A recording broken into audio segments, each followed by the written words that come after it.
Chapter 2, Workforce, Safety, and Wellness. After completion of this coursework, you should understand the importance of recognizing important hazards, coping with physical and mental stress, assisting patients and families with the emotional aspect of injuries, illness, and/or death, and taking the appropriate preventative actions to ensure personal safety, dealing with patients and coworkers with sensitivity and precautions, making sure that you're protecting yourself against infectious disease, and preventing on-the-job injuries.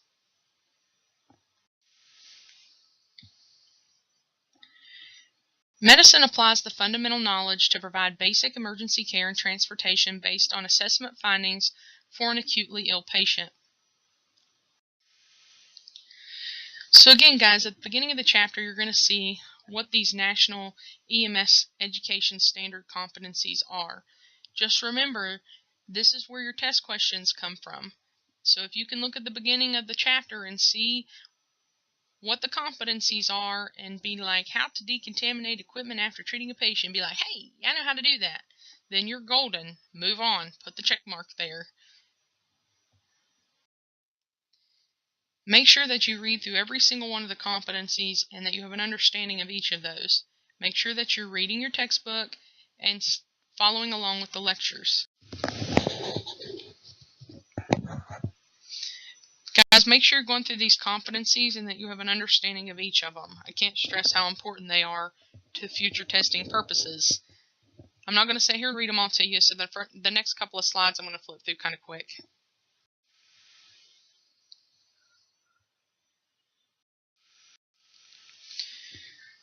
Wellness goes beyond the prevention of the disease. It's a state of complete mental, physical, and social well-being.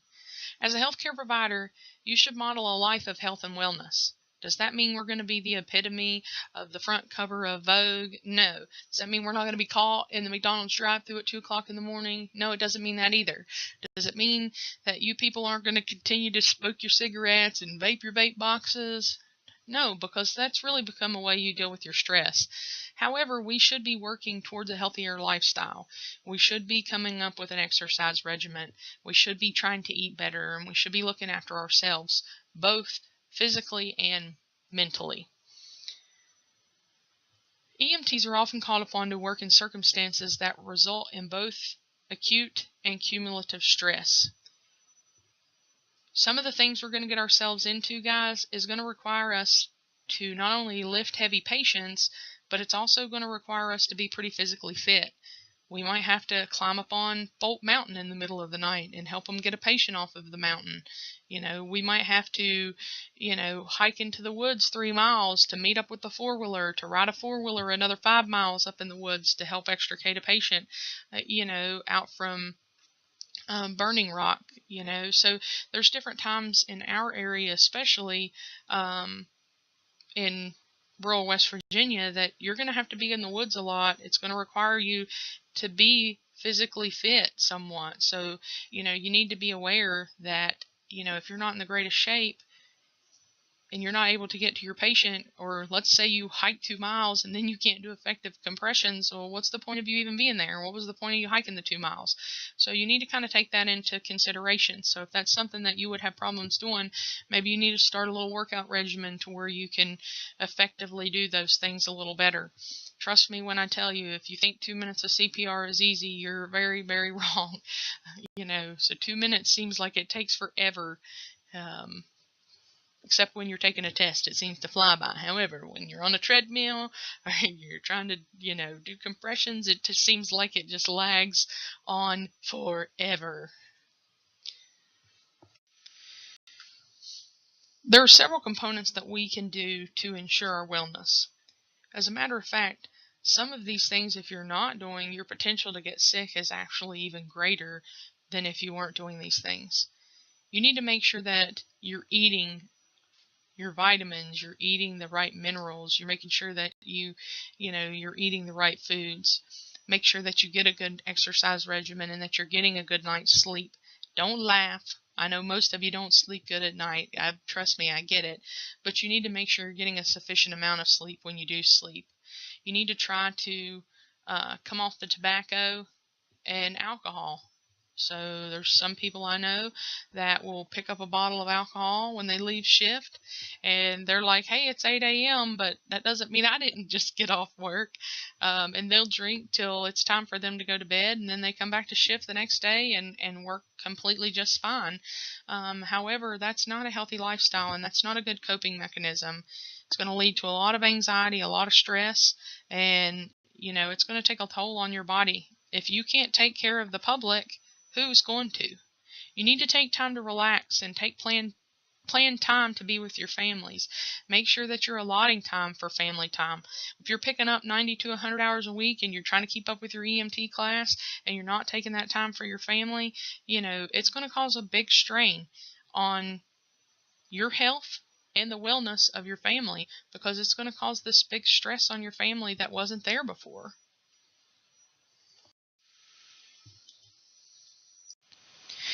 You're going to find as EMTs, you're often going to work in stressful situations. It's your role to be prepared for any situation that we go into. I kind of always said we're kind of a jack of all trades and a master of none. I've done everything from test the oil in the ambulance to switch out an electronic panel, so you kind of just learn to fix and overcome, or adapt and overcome, every situation. You need to kind of anticipate your needed resources.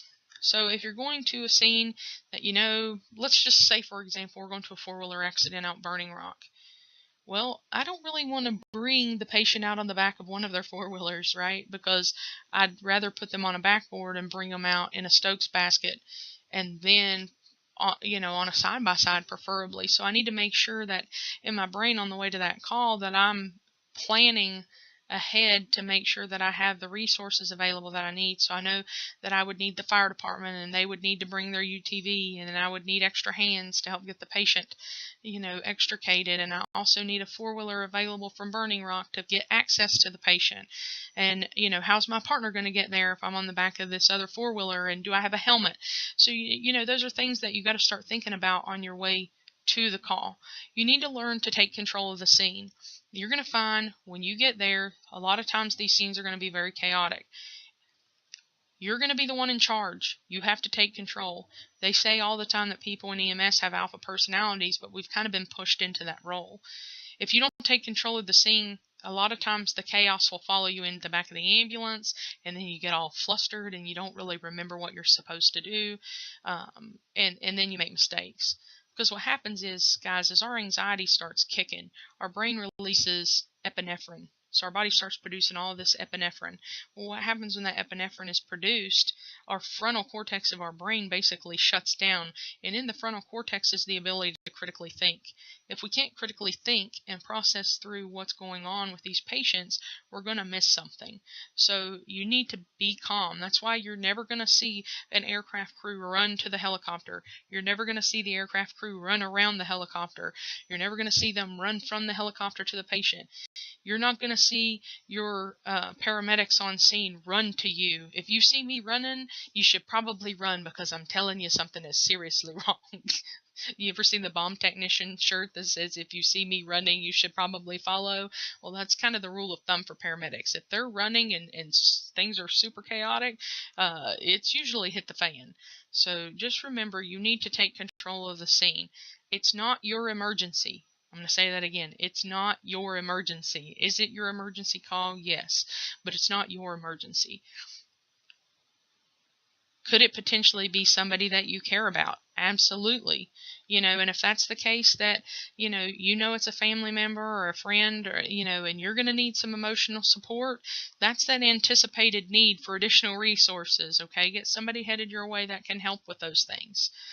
Your primary responsibility is to care for your safety, number one, your partner's safety, number two, and care for your patient.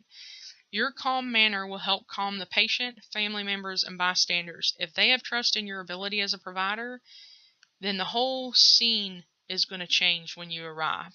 If you're chaotic and you jump out of the truck and you forget this and you forget that and you're running around like a chicken with your head cut off, trust me when I tell you, you're not going to calm anybody down, and they're going to think you're a blundering idiot, and they're not going to pay attention to a lot of things that you say.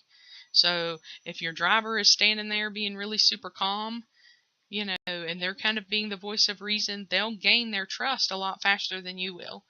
So it's very important that you don't lose control of your scene.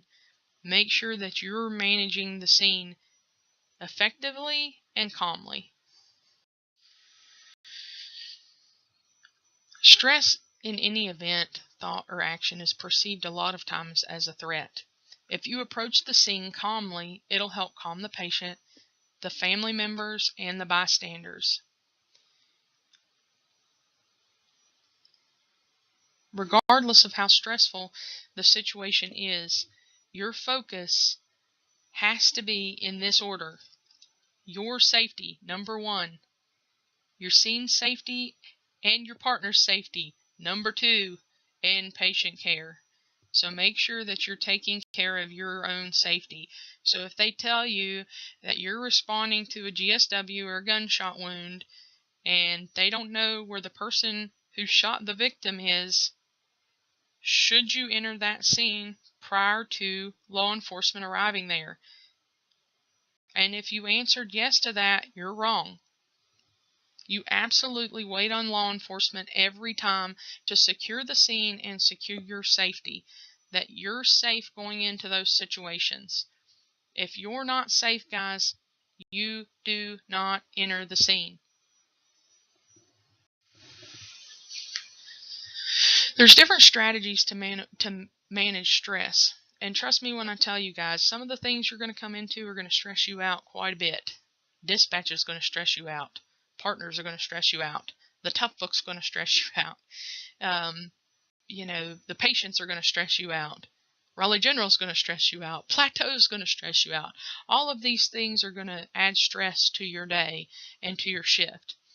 There are different things that you can do to minimize those things. Try changing partners to avoid a negative or hostile work environment.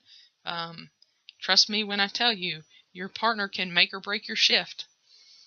If you don't like your hours, change them. If you're on a day truck and that doesn't work for you, and maybe talk to your supervisor about getting put on 24s, or maybe talk to your supervisor about moving from 24s to day truck hours for a little bit, to help manage the stress of the situation.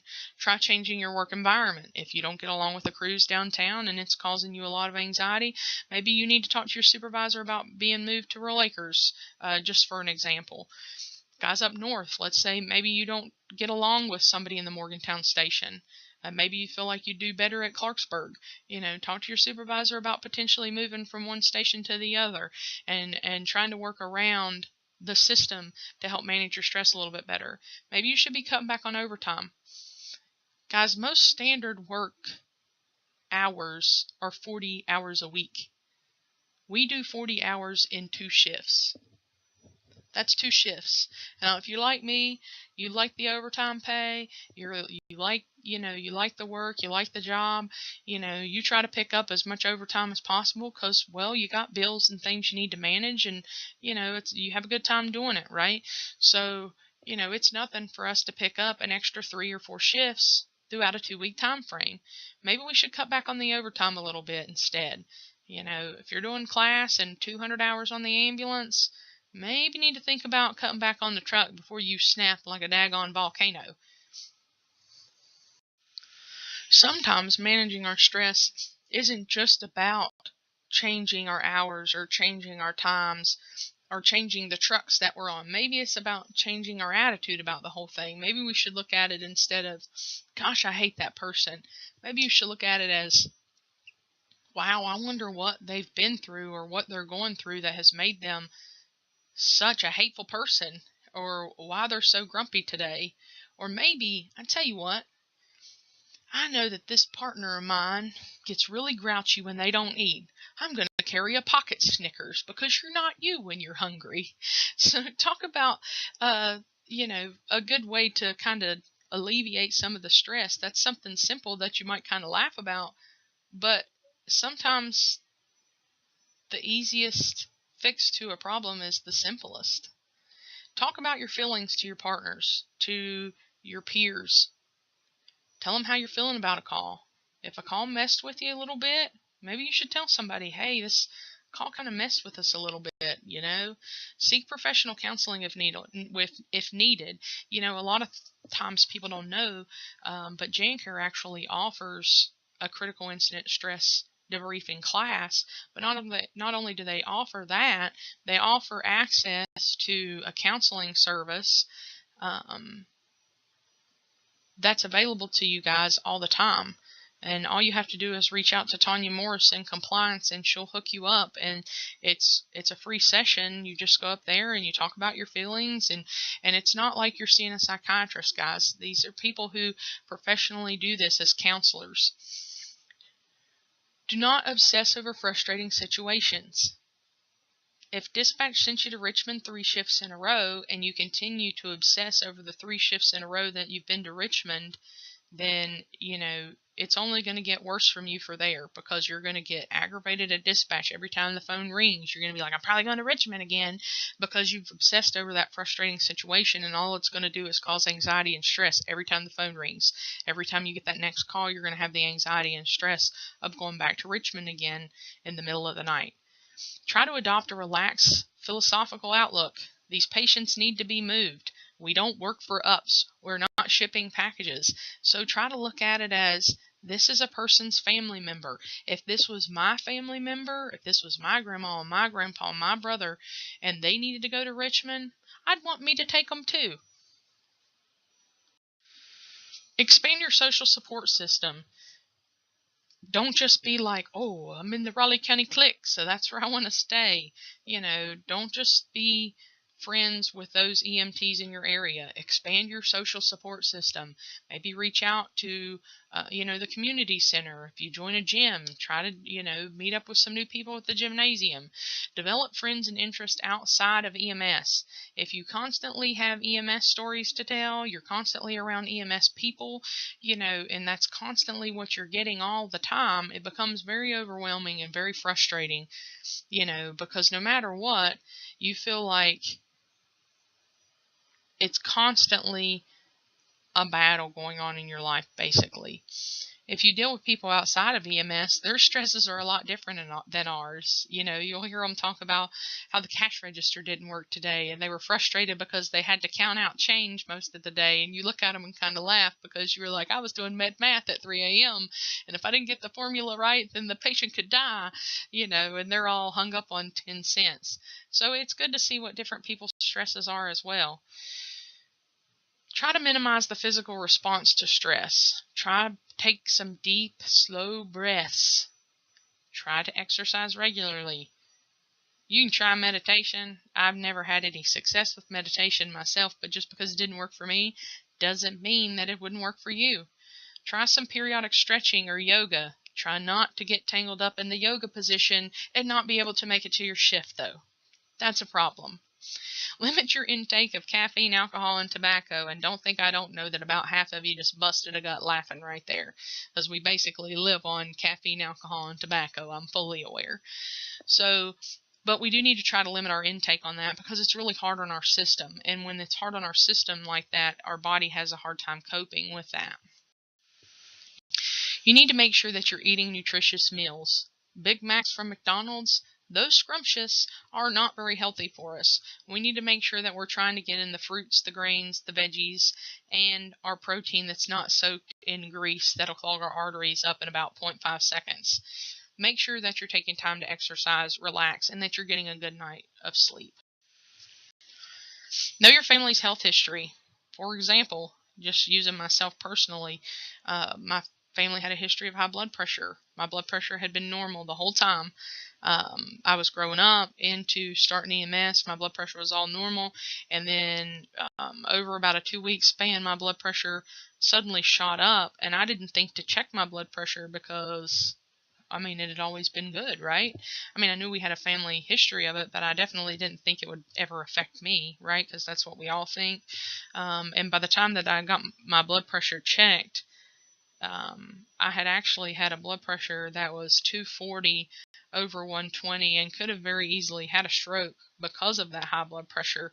And, as a result, it actually caused some kidney damage. So make sure that you're looking out after yourself. You would think that somebody would know their blood pressure was that high when it went that high, but it had just been gradually going up and up and up. So, I just took it as, my back was hurting because I had lifted a heavy patient, and, my legs were sore because I had been, 4 out of town trips to Richmond after 3 o'clock in the morning back to back. So, it's those things that just kind of build up, and we kind of just, we just kind of try to wash our hands of them and just kind of brush it off when it's actually potentially a very life-threatening thing.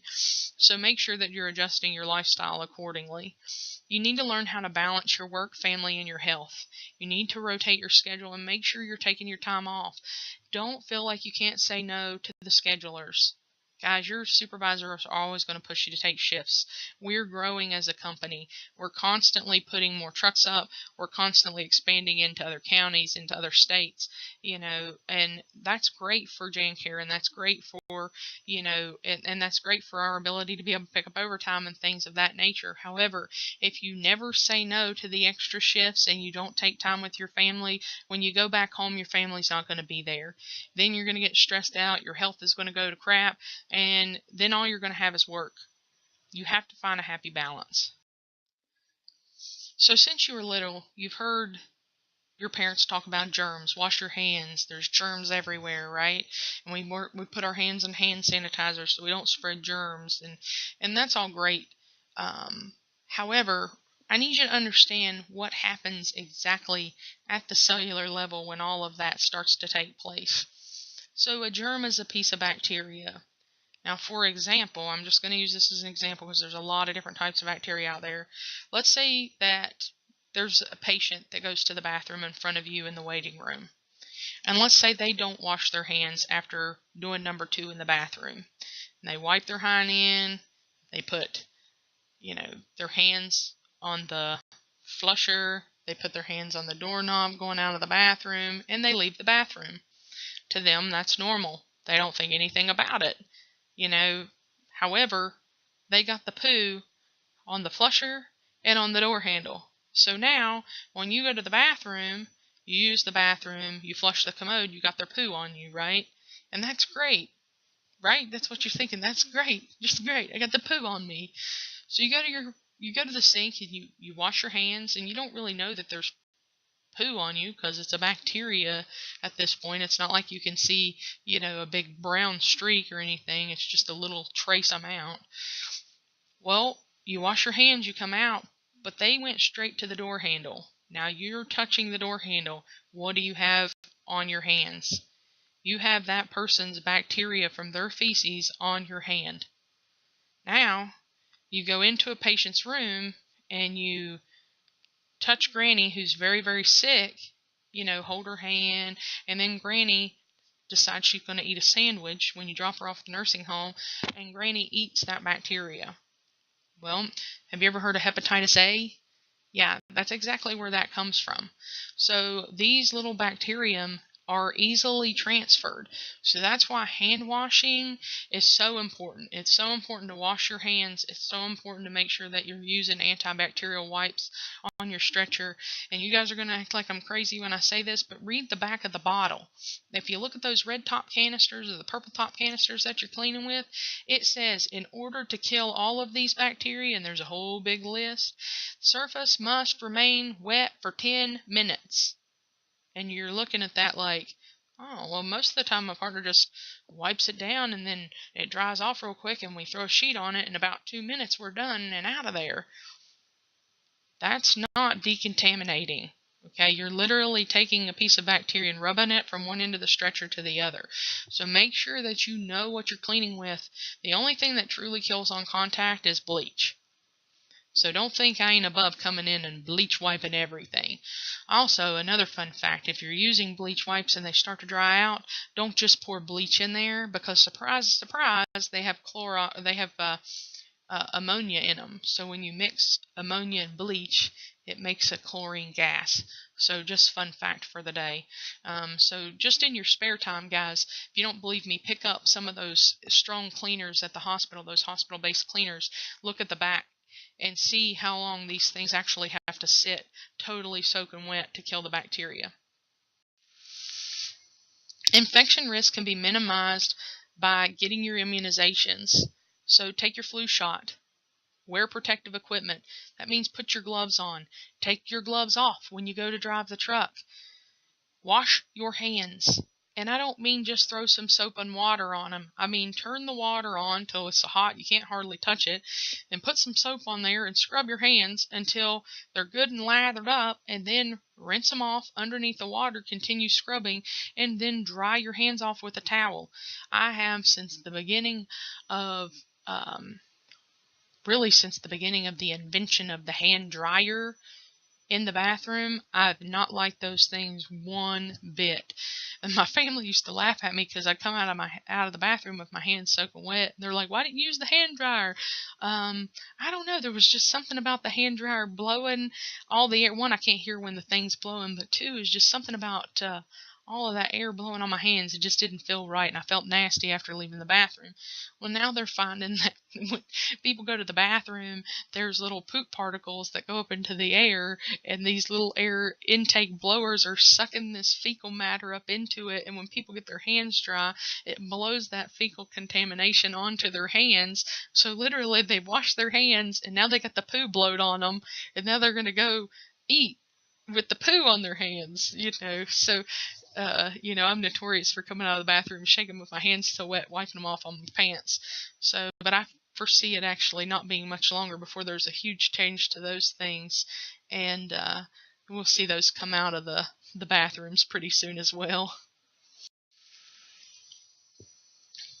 There's several different routes of transmission of bacteria, and you guys get me talking about bacteria too much. It's actually kind of comical because I actually used to teach microbiology at Mountain State when Mountain State University was in Beckley, and so we used to go around and culture and grow all of these bacteria from everything that people would touch. And you would just be mortified to know all of the bacteria we come into contact with day to day. But how can you come into contact with it on the ambulance? Well, you can come into contact with it by direct contact, which means you put your hand in somebody's blood or a bloodborne pathogen. An indirect contact, which it would be an example of a needle stick. So let's say your medic is on board and they're getting ready to stick your patient, and they've punctured the skin, and they're like, "Oh, the crap, I missed my IV," and then they pull their needle out, and you go to get it from them, and they accidentally stick you with that needle. That's been in the patient's skin in their bloodstream, and now it's in your skin in your bloodstream. So that actually becomes a very reportable thing. To make sure that you're reporting that to the right person. Paul would be who you need to contact here, Paul or Tanya. Airborne transmission is another way you can contract these little bacterium. So people sneeze or cough. So you're going to see different signs on the doors when you go to these hospitals that say airborne pathogens. And if you see that, then you need to put a mask on your patient, and you need to put a mask on you and your partner. So make sure you're looking at these contact precaution signs. They're going to tell you what you need to wear. Foodborne transmission. Basically, people go to the bathroom and then come and cook your food.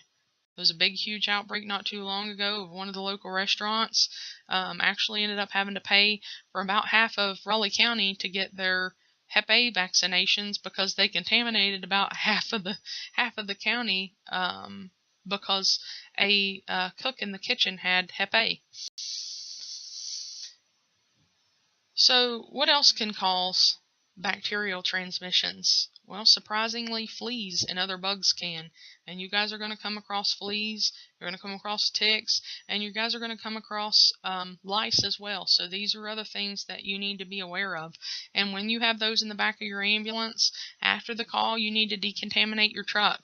So make sure you're following the steps according to your company's procedure and protocol to make sure you're deconning your truck appropriately. So when people sneeze, there's usually this huge spray of spit that goes everywhere. That's an example of a route of transmission. And here you can see that in this finger that has an infected fingernail, or maybe even a little spider bite there, I can't really tell for sure, but you can see that corner of the nail has actually broken the skin, and so there's blood right there. So if that person starts sticking their hand in your hamburger meat, their blood is now in your food. So that's something to think about. So that's the reason why, the health department is so specific about the way that you prepare your meals, or your meals are prepared for you. All EMTs are trained in handling bloodborne pathogens. We're taught everything is contaminated. Every patient is contaminated, so put your gloves on every patient. The CDC developed several standards and precautions and put those in place not only for our patient safety but for our safety, hand hygiene being the biggest one. The thing that kills the most germs is proper hand washing. Alcohol is great. However, it's just one of those things, guys. If we continue to use it, the bacteria are going to continue to figure out a way to beat it. So we're probably going to have to change from hand sanitizer, before too much longer. It's just one of those things that you need to understand, that bacteria is a living organism, so it's always going to constantly be fighting to survive its environment. So initially, if you've worked in healthcare any amount of time, you've heard people talk about staph infections. Well, staph actually got worse by what we were treating it with and mutated into what we know now as MRSA. So there's several things that you guys can be aware of, cognitively aware of, going into these things to protect yourself. So look at your patient's history before you walk into a room. Make sure if they're under contact precautions, you're wearing the appropriate attire. If the patient has soiled themselves, clean them up, guys. Get the nurses to clean them up. Don't say that's not your job. If your patient's dirty, would you want your granny going to Pittsburgh, laying in their own feces and urine? Clean the patients up. Take time to do that. It's about being a patient advocate and treating your patient like a human being. Again, we're not shipping packages. These are people. These are people's families. These are people's loved ones. I don't care how hateful they are, how rude they are. We can choose to do the right thing. We have environmental bags in the back of the ambulance. If you have to change your patient, put those things in the environmental bag and seal it shut. Get new laundry when you go into facilities. If you're taking a patient in, let's just say you picked them up for back pain, and your stretcher barely got wrinkled, so you put the patient over in the bed, or they walk to the wheelchair or whatever, and your partner's like, oh no, we'll just leave that linen on there. No, you won't. There's bacteria on people's skin and their hands, and they've been on that stretcher. You change the sheet out every time. Do not leave that hospital with dirty sheets on your stretcher. I better not ever catch any of you people doing that.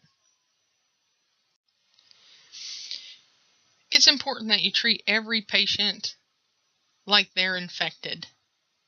Like they got the zombie apocalypse disease. Alright? That's how you need to treat these people. Put your gloves on. If they're coughing all over the place, put your mask on. Don't be down in their face. Breathe in their air. Make sure that you're protecting yourself. If the patient's coughing everywhere, make sure you put a mask on them too. Sometimes there's some special circumstances. Mouth-to-mouth resuscitation may transmit diseases. This is why we don't do mouth-to-mouth resuscitation. We're going to teach you mouth-to-mask resuscitation and ensuring you have your one-way filter valve on there, because I assure you, you don't want to be breathing in these patients' mouths and a big thing of vomit come up and hit you in the mouth, because I couldn't even imagine how unpleasant that would be. Just imagine every patient is infected. We're going to treat them as they're infected. We're going to use a pocket mask, and we're going to try to avoid mouth-to-mask ventilation as much as possible. We're going to try to do the pocket mask to the bag valve mask. But initially, you are going to have to do, your pocket mask to mouth ventilation initially. But just make sure there's a filter, and I'll show you guys when you come into lab class what it actually looks like. But make sure that filter's in place, because if that filter's not there, you're really not doing any good protecting yourself. As I said before, hand washing is the simplest yet most effective way to control disease transmission. We should be washing our hands when we come into the room to get a patient. We should be washing our hands when we leave the patient's room. If we touch a patient after we finish the call, then we should be washing our hands afterwards. So remember, before and after every contact, wash your hands and wear your gloves. If there's no running water, then use the waterless hand washing substitute or the alcohol that you'll see everywhere, the hand sanitizer. Wear gloves if there's any possibility for exposure to blood or body fluids. Sometimes we're not just protecting ourselves, we're also protecting the patient. Remember too, guys, there's a big difference in sterility in these gloves and gloves you're pulling out of a regular box. Sterile gloves are completely different than the blue nitrile gloves that you wear on the ambulance every day. Latex is another thing that you might come into contact with when using gloves. If your partner or you have a latex allergy, you need to be aware. Make sure you go through the back of the ambulance and pull all of the latex off of the back of the truck so that you ensure that you don't accidentally grab those in the heat of the moment. Make sure that you have only the vinyl or the nitrile gloves. There are still some latex gloves out there, especially in some of the doctor's offices. So make sure that if you're allergic to latex, that you keep a set of vinyl gloves in your pocket or on your belt so that you have quick access to gloves that aren't going to cause you to go into anaphylaxis. When we remove our gloves, it requires a special technique to avoid contaminating yourself with materials on the outside of the glove. So initially, when you take your glove off, you can grab it with the other gloved hand and pull. However, now that you have one hand that's ungloved and the other hand that's gloved, it's important to take your pointer finger, stick it in underneath where your wrist is, behind the glove, and pull the glove off and over your fingers so that it rolls inside out. And we'll practice that some during your next class. Eye protection and face shields are also important components of your ambulance, and they're part of prevention of disease processes. Like I said, if you have a patient that's coughing a lot, that's projectile vomiting or puking up blood, for example, in a serious trauma, let's say they've nicked an artery and there's arterial blood splattering everywhere, you don't want that going in your eyes. So you need protective eyewear and gowns and gloves in that situation. And a lot of times the gowns will become cumbersome and medics just won't wear it or EMTs just won't put those on. But really it protects you from getting that on your clothing, because if not, you're going to have to go back to the station and change afterwards. Which leads me to my next point. Always make sure you bring a spare uniform to work. So you should not only have the clean uniform that you're wearing, but you should also have in your vehicle or at the station another clean pressed uniform that's ready to go in the event that you're contaminated on a call. You should never have to run home to change your clothes. Gowns are provided both in the back of the ambulance, usually on the bottom shelf behind the stretchers stuffed way in the back because nobody ever wears them, and they're provided by facilities. A lot of times you're going to walk to these rooms, there's signs on the doors that say caution, contact precautions, and they'll say gown and gloves required. Before you go in that room, you have to don a gown, you have to put your gloves on, and if you're going that far, you might as well just put a mask on, just to make sure that you're preventing any type of exposure risk to yourself. Also, guys, remember too, whatever you touch, you're transferring. So a lot of times, especially for those of you that have younger kids, you need to think about, if you're going into these rooms in your uniform and all of that air is touching the uniform, your patient's touching your uniform, and how much things you come into contact with your uniform during the day, you go home and let's say you walk in the door, the first thing your kids are going to want to do is run to you and hug you.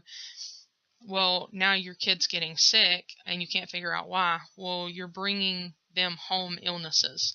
So typically what, my family will do will, for example, my mom's an ER physician and has been for years. She'll throw her lab coat on over her clothes that she wore at work. Or, I'll come home to my niece and I'll throw on a job shirt over my uniform that I was wearing. Or I'll take my uniform shirt completely off and change clothes. Or I'll make sure I shower before I pick them up. So those are things that you can do to kind of mitigate your home environment to make sure that your family stays healthy as well. As you started at JanCare, they performed a fit test on you to see what type of respirator you used. Most people wear a standard N95 mask. However, if we're talking about common everyday splatter and those sort of things, you can just wear a regular surgical mask. Now, if we're talking about tuberculosis and they're coughing up blood, that's a completely different ballgame. Put your N95 mask on, or the HEPA respirator that you were fitted for that fits specifically on your face. So if you know that you didn't fit the typical N95, and then you should probably be carrying your respirator with you, because those don't come standard on every truck. On the back of the ambulance, you'll see that there's a pocket mask, or should be, in the back of every ambulance. Usually they end up in the first out bag. I used to try to keep one in the first out bag and one by the suction canister in the action area in the event that the patient coded suddenly and I needed quick access to something. You always want to make sure that you utilize your pocket mask when performing CPR on patients and they need mouth-to-mouth resuscitation, or quote-unquote mouth-to-mouth resuscitation. Just remember, every patient's infected, even children. If the mom has it, the baby has it. So don't think just because it's a baby they're not sick or they don't have any kind of disease or illness that you can be exposed to. So if mama has it, the baby has it. And a lot of times in these places we're going, mama has some bad funk. So you don't want no bad funk in your mouth. So just remember that. Utilize mask-to-mouth ventilation. After you use these, we're not going to reuse these. These are disposable. We're going to get rid of them, okay? So one-time use only, then put it on your OpIQ and order another one. Proper disposal of the sharps is super important. Now, you guys are going to say, oh, what do I need to know this for? I'm just an EMT. I'm not going to be around any sharps. You're going to be around sharps quite a bit, actually, whether you get ALS backup and your paramedic starting an IV, or even checking a blood glucose. Those are sharps as well. So you need to make sure that you're properly disposing of those sharps into a sharps container. These containers need to be marked clearly that they're sharps. You need to have at least 2 of them on your unit. One should be hung on the wall to where it's quickly accessed, and some of the older trucks you're going to find them to the left of the bench seat that has a little flip cover that you can drop the needle down into. Just make sure if there's ever a sharps that falls in the floor that you're very aware, cognitively aware of that. There really should be no reason for this. Your medic should never drop a sharps in the floor. They should never be sticking them in the bench seat. That's old school medicine stuff that we've tried to get rid of through the years. So just be aware that these needles, after they stick their patient, should be going directly into the sharps container. Anytime that you're working in a hazardous environment, and clearly EMS is hazardous for a multitude of reasons, there's no guarantee or 100% risk-free guarantee. However, there are things that we can do as professionals to mitigate our risk of exposure. You need to be familiar with JanCare's infection control plan and make sure that you follow it. If, for example, you do get stuck by a needle, then you need to contact Paul Seaman, and you're probably going to go on a round of antibiotics and have some blood drawn that night. So, but don't just try to cover it up because you think you're going to get in trouble. It's not something you're going to get in trouble for. We want to make sure that you're safe. So you do need to contact Paul, let dispatch know, let your supervisor know, and report that up the chain so that we can get you the care that you need, and make sure that if you were exposed to something that you're treated readily for it. You need to develop a daily routine. So when you come in of a morning time and you're checking your ambulance, and you're making sure that it's got the fuel in it, and you're making sure you've got, your red lights that work, and you're checking your oil, you make sure your AED power's on, you make sure that your oxygen is, in limits, that you have 2,000 pounds in your main line and 2,000 pounds in your portable, and that you have a spare portable available to you, and that everything's secured in the truck. You should be wiping down all of your equipment, because the crew before you may have transported a really sick patient and you may not know about it. So, and sometimes we don't know how sick these people are until a couple weeks later. So we should truly treat every patient as they're contaminated, and make sure that you take the time to clean your ambulance really thoroughly of a morning time when you come in. I'm big on getting bleach wipes. I like the Clorox bleach wipes. So the first thing I do when I come in, I check my truck, and then I instantly start wiping everything down. Anything that I would touch throughout my shift, I wipe down with a bleach wipe. So anything from the mic up front that I'm going to be touching to the O2 nozzle in the back that I'm turning with my hands. So make sure that you guys are cognitively aware that there are germs and bacteria everywhere out there, guys, and it can make you and your family very sick. And again, we want your safety to be number one. Even if germs get onto you, you may not become infected because you might be immune to that particular germ. However, your family might not be.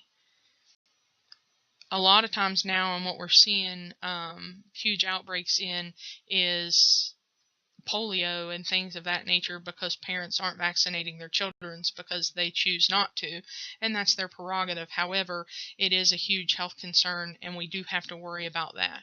So, and two, I mean, when you're responding to somebody who's really, really sick, and let's say they're septic, and they have a high white count, they're really, really ill, and they have the flu or they have pneumonia, and then you go to, let's say the next call you go on, you respond to a 2-week-old who's coughing and fussy, then you get around that 2-week-old and you've exposed them to the very bacteria that you just had from that other patient.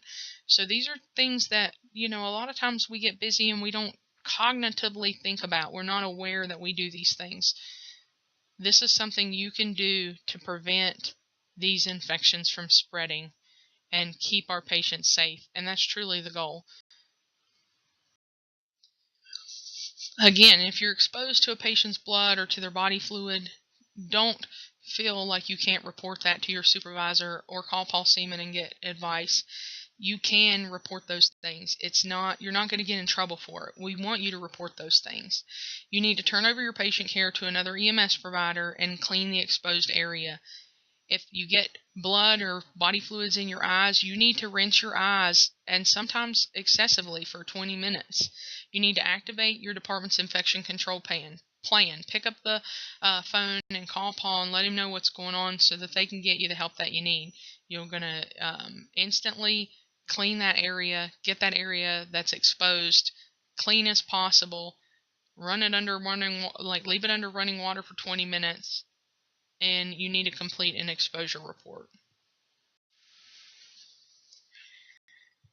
So you've heard me talk about your safety being number one. When we talk about initially responding on a call, you're going to learn your sheets in order. BSI, of course, is number one, which is your body substance isolation, which means put your gloves on. The next thing in the sequence of events is scene safety. If your scene is not safe, you don't enter it. You begin protecting yourself as soon as you're dispatched. You continue to protect yourself once you're at the scene. Just because the fire apparatus is there, the roads are shut down, traffic is moving slow, doesn't mean that you're still not a walking road cone, because they will run you over. You need to be aware that people don't pay attention. You need to be aware of your surroundings and know what the traffic patterns are. You need to listen, look, and be aware in the event that a racing car comes speeding through the scene, or in the event that somebody pulls out a gun in the living room of the house. So these are all things that could potentially happen and have happened. Just not even a couple of months ago, an ambulance was driving through the city, and a patient opened up the door and just stabbed the paramedic in the gut because he wouldn't give him a ride. So these are some dangerous times we're living in. Number one thing, guys, make sure that the patient doesn't get between you and your exit. I'm going to say that one more time. Make sure the patient doesn't get between you and your exit, that your exit is always open and readily available for you to exit quickly. Never, ever, ever pull your truck onto a scene forward and get to where you can get blocked in easily, or cut your truck off, because if your truck won't start back up, how are you supposed to get out of there? So these are things that you've got to start thinking about when you start thinking about your safety.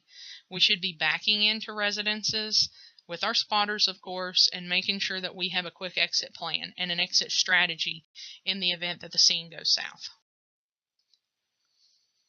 As a general rule of thumb, just remember, if a vehicle has a placard on it, you're going to want to put your thumb up to that vehicle and close one eye.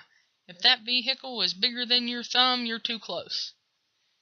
And as far as the rest of the hazmat goes, we'll get into that and how to read the ERG book later on in the course. Dealing with downed power lines is beyond the scope of training of the EMT. You need to call in the appropriate resources. Call in the power company to assist you in the fire department. Mark off a danger zone around the downed lines using utility poles as landmarks. The safety zone is one span of the power pole's distance. Make sure you're not approaching an arcing line. If a patient is inside of a vehicle and they try to get out of that vehicle and the line is arcing, they're going to get seriously injured. You need to relay that to them over the loudspeaker of the ambulance. Make sure they stay in there, because if they touch anything on the car, then they're going to get electrocuted by a substantial amount of voltage. The tires have actually kept that patient safe, so if they make any kind of contact with the metal or step on the ground, they're in a lot of danger. Energized lines behave in an unpredictable way. Electricity will cause the lines to jump. If you must enter the scene, you need to be wearing the proper protective equipment to enter that type of incident. And until the fire department gets there, you need to not approach the scene. Lightning is also a threat, and it can be a threat in two different ways. It can be a threat because it could directly hit you, or it could be a threat because it could potentially hit the ground around you and cause ground current. A repeat lightning strike in the same area is absolutely higher likelihood of happening because of the ions, the energy that the lightning puts out. To avoid being injured by ground current, stay away from drainage ditches, moist areas, small depressions, and wet roads. When lightning is nearby, make yourself the smallest target possible and drop all equipment. Fire hazards are very common. Smoke inhalation is probably one of the most common injuries that you're going to find at the fire scene. Oxygen deficiency could potentially be another. These firefighters that go into these scenes oftentimes are suffering from cyanide poisoning because of the new components of building material. So a lot of times they'll have the smell of bitter almonds to let you know that they have cyanide poisoning. There's toxic gases that are emitted by these new building materials, and cyanide just happens to be one of the worst ones with the materials right now. Building collapse is another big thing that could potentially happen to cause some massive injuries to firefighters. And explosions is another thing. This is why when we position ourselves at the firehouse, at the fire scene, it's important that you position your ambulance at a safe distance from the fire itself in the event of an explosion or any type of debris that would become a projectile. Make sure that you're properly protected. Make sure that you're not pulling your ambulance up right directly in the driveway of the fire and standing out there and trying to run in. You're not trained in fire on the ambulance. You might be a fireman in your spare time, but on the ambulance you don't have your fire equipment and you're not dressed to enter a fire. Do not run into a burning house. Okay, remember again, your safety is number one. If you come to a house that has a lot of patients that are down on the inside and they're all unconscious, unresponsive, they're in there unconscious, unresponsive for a reason. That's not a house you should be running into. Call for the fire department, let them come and check to see if the carbon monoxide levels are high, if there's any other kind of gas that's being emitted from the residents. Don't ever put yourself or your safety at risk to save someone else. In vehicle crashes, they can become very unstable scenes very quickly. I'm sure many of you have seen the fire apparatuses that have been rear-ended or collided into and have caught fire because of distracted drivers or because drivers were speeding through and couldn't control their vehicles. So accident scenes can become very, very dangerous situations. It's important to wear your safety vest. That's an OSHA regulation. So that reflective yellow vest we all shove behind the seat or under the seat or in the door, you should be wearing that, making sure your partner has that on as well. That's part of maintaining your safety and your partner's safety.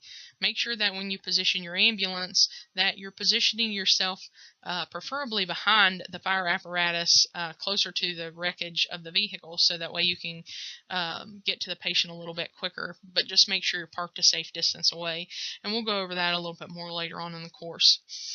You need to become familiar with all the protective equipment on your ambulance. So we not only have reflective vests, we also have helmets, like a hard hat construction helmet, and also some thick leather gloves in the event that you're around broken glass or anything like that. Not only is traffic a problem, but vehicle stability is another issue that you could potentially run into when you're on scene. Vehicles, a lot of times, especially when they're flipped on their tops, are very, very unstable. So you could actually rock the vehicle one way or the other, and if it's actually going over a ravine, it could actually proceed on rolling on down the mountain. So you need to make sure that that vehicle is stabilized and secured prior to you getting anywhere near it. Make sure you're watching out for sharp objects as well as down power lines. Make sure you're wearing the appropriate protective equipment. If you climb in to a car like that and you don't have the protective equipment on, like let's say you're in shorts because you showed up on scene, as a first responder, and you climb inside of a vehicle with broken glass everywhere, and now your knee's cut and the patient's knee's cut, now you two are mixing blood. So whether you realize it or not, you've just become blood brothers, and in the most disgusting sense of the term, because literally you have whatever infection they have if they have one. Wearing protective clothing and other appropriate gear is critical to your personal safety. You need to become familiar with the protective equipment that's available to you. Make sure you're inspecting your clothing and your gear regularly, preferably before you reach the scene. You need to make sure that if it's cold outside that you're wearing the appropriate layer base and that you have a good thermal layer available to you to keep you warm on prolonged extrications. You also need to make sure that you're wearing the appropriate gloves and that your helmets are still on the ambulance. Helmets should be worn to protect the EMT from falling objects in the event that they're in an unsecured scene. Make sure that the chin strap's secured in place and your helmet's secured tightly to your head. There's also leather gloves on each of your ambulances. If you're climbing into a wrecked vehicle, you need to ask the fire department if they have another set of turnout gear available for you to apply. A lot of times they'll be happy to help you put this turnout gear on and get you in there so that you can help your patient a little faster. You should make sure that the boots you're wearing are water resistant and that they fit well and are flexible. Steel-toed boots are preferred, and traction is super important. Make sure that if it's cold outside, you're wearing 2 pairs of socks or a thick pair of socks to make sure that your feet stay warm. Below is some of the gear that you're going to see on the ambulance that's available to you. Our helmets look a little bit different than what you're actually going to see in this picture, but pretty much the same concept. There's a pair of leather gloves on the ambulance as well, so you should actually have 2 pairs of leather gloves and 2 helmets, and you should be wearing steel-toed leather boots if possible.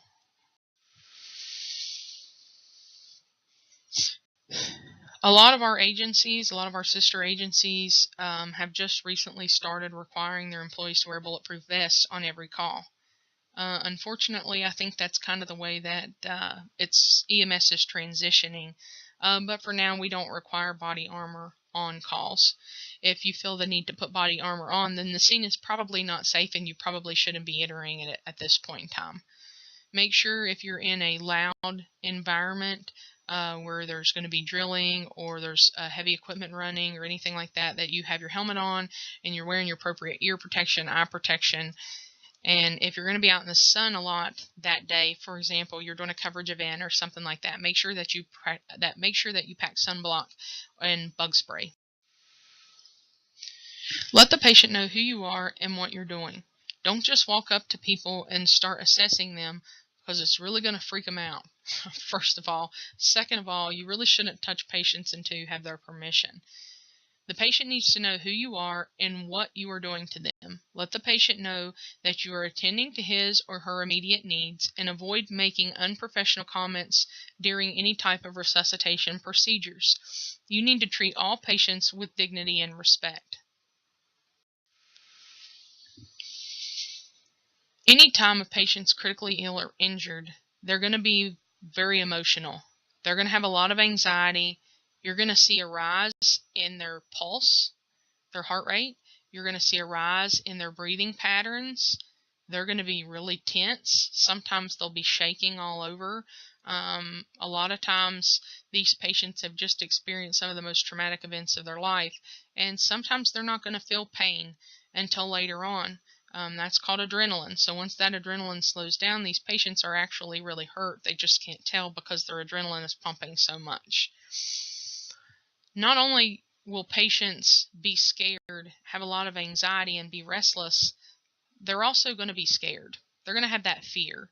They're going to have the fear of not knowing what's about to happen, a fear of receiving bad news, a fear of potentially dying, or potentially being injured to the point of where they can't function to their normal lifestyle.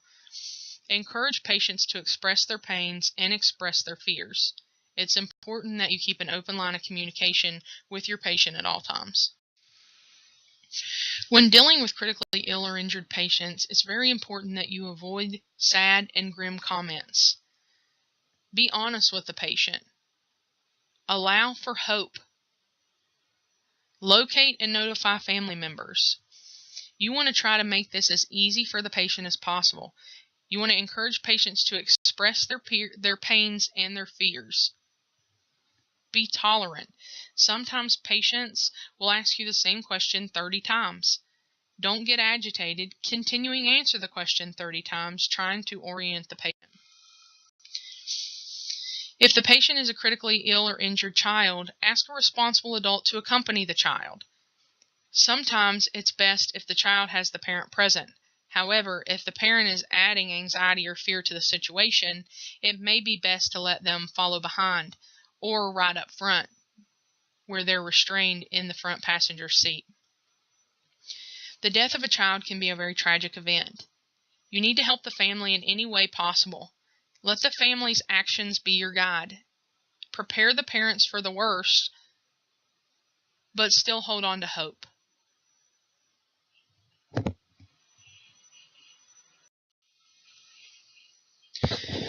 Death can occur quite suddenly at times, or it can be prolonged. But in all honesty, it doesn't matter whether it's sudden or prolonged. The death of a loved one is never simple. It's never easy, and no matter whether you're prepared for it or not, no one is truly ever prepared to lose a loved one. As an EMT, you will face death, and it's important that you understand that there are different phases that the patient's going to go through.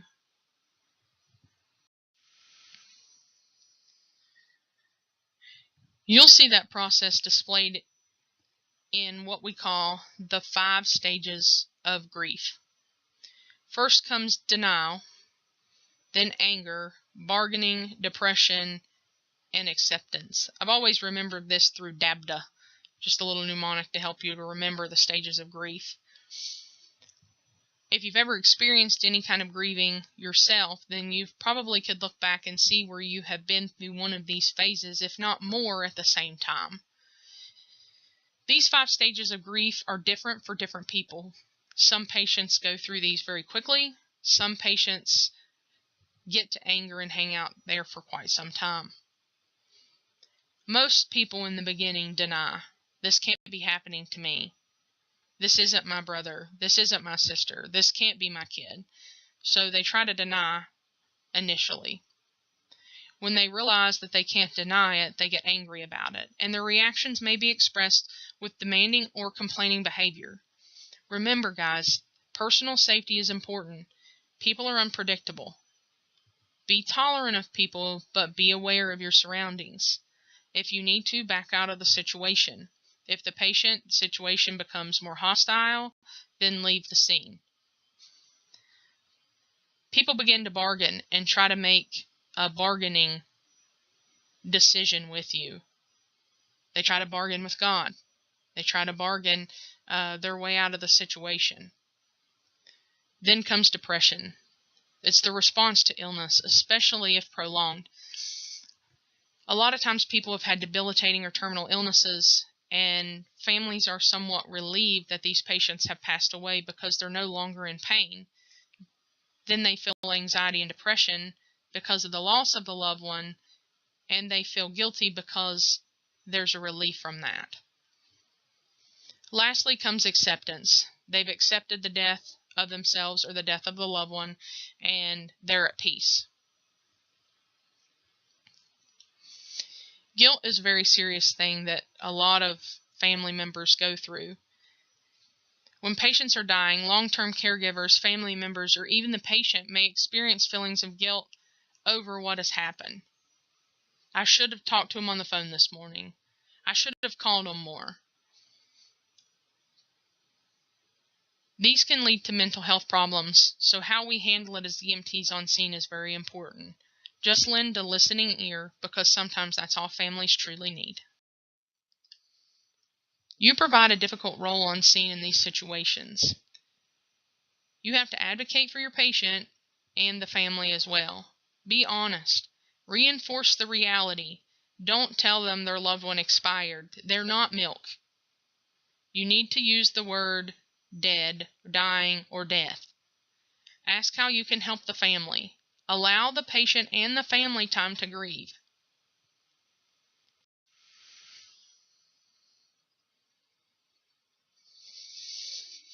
There are some pitfalls that people say when dealing with death and dying. And a lot of times as EMTs and medics, we don't really know how to relay what we're feeling very well.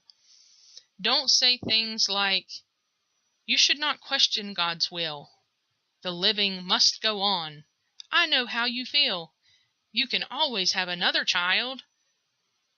You're not the only one who suffers. Give it time. Things will get better. You have to keep going on." These are things that can instantly upset a patient or upset a family member. Try instead of saying, "I'm sorry for your loss. It's okay to be angry. It must be hard to accept. If you want to cry, it's okay. Tell me how you're feeling, or that must be painful for you." You have no idea what that patient's going through at the time. Allow the family time to grieve.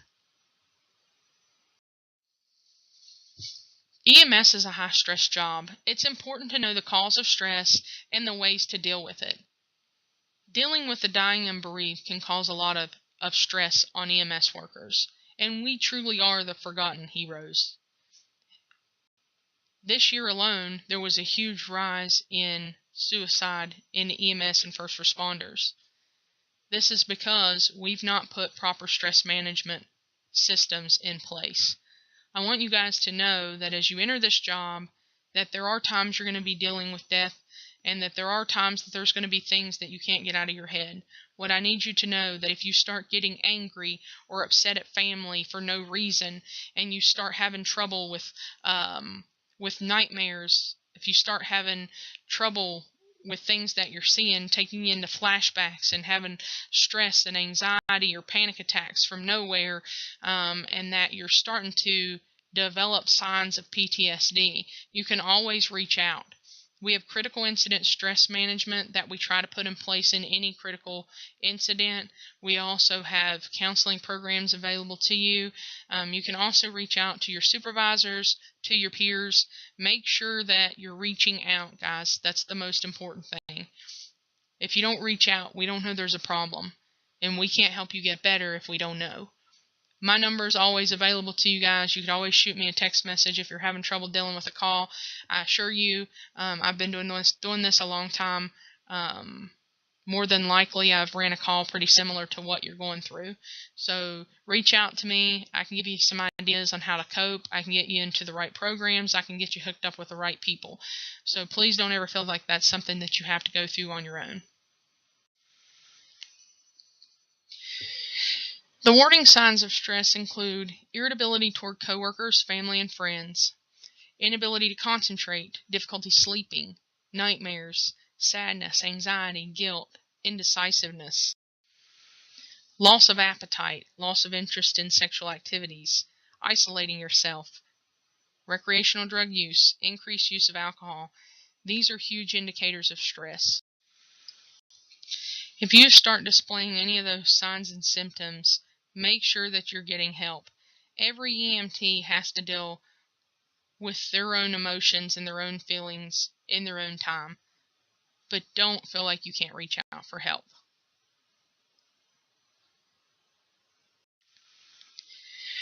Many situations are stressful for individuals. Make sure that you're using caution in your words and in your actions. You need to bring a sense of order and stability to the scene. Many situations are stressful for everyone involved. Exercise extreme care in your words and your actions. Bring a sense of order and stability to the terrifying chaos that the patient is experiencing. Transport patients, if they're children, with their parents. This will take some of the anxiety away from both the child and the parent.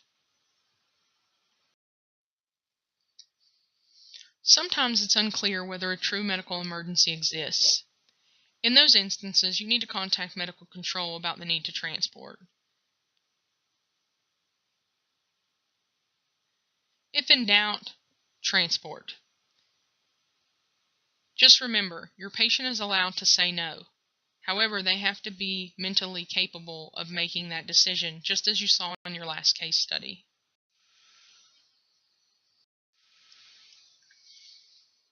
Sometimes a scene can turn violent very quickly. Civil disturbances, large gatherings of intoxicated individuals, domestic disputes, crime scenes. Anytime that there's multiple agencies that are responding to a scene, it can get chaotic pretty quick. It's important to know who's in command. Who's going to be issuing the orders? You and your partner must be protected from the dangers at the scene in order to provide adequate care to your patient. If the scene sounds like it's not safe, remember, your safety's number one, your partner's number two. Get law enforcement in there to secure the scene before you enter. If the scene gets volatile while you're on scene, then get in your truck and leave and get law enforcement there and then come back once the scene's secured. Sometimes leaving is the best answer. You need to call for additional help in those situations. If you happen to be dispatched out and find yourself in the middle of a crime scene, which is very possible and highly likely that could potentially happen, make sure that you're not disturbing any crime scene evidence unless it's absolutely necessary for the care of your patient. Don't put your fingers on the guns. Don't put your hands on the knife blade. Walk in the same footsteps. Walk out the same footsteps you came back in. Did I say that right? However you walk in, come back out the same way is what I'm trying to say. So if you made footprints in the snow, try to come back through those same footprints is what I'm trying to get at. Make sure that you're doing everything that you can to protect any type of evidence that would potentially be on the scene. If you happen to respond to a scene of a rape victim, make sure that you're not allowing her to take her clothes off and shower. Make sure that she knows that her clothing needs to go into a brown paper bag and that she doesn't need to shower before you take her to the hospital. That makes sure that the evidence is secured for transport. Emergencies that don't have a clear physical cause can oftentimes be a behavioral or psychological issue. These can turn physical very quickly, so you need to be very aware of your surroundings in these particular incidents. Sometimes it can be something as simple as hypoglycemia that's causing the patient to act out, but it could potentially be a head trauma. I can recall, a wreck with a 16-year-old boy that I was on, and the kid, did everything but, halfway beat us halfway to death bringing him up the mountain, and he had, of course, a really bad brain bleed. So, head trauma can cause patients to be very altered and very confused, and they see you as a threat. So make sure that you're protecting yourself and use caution in these situations.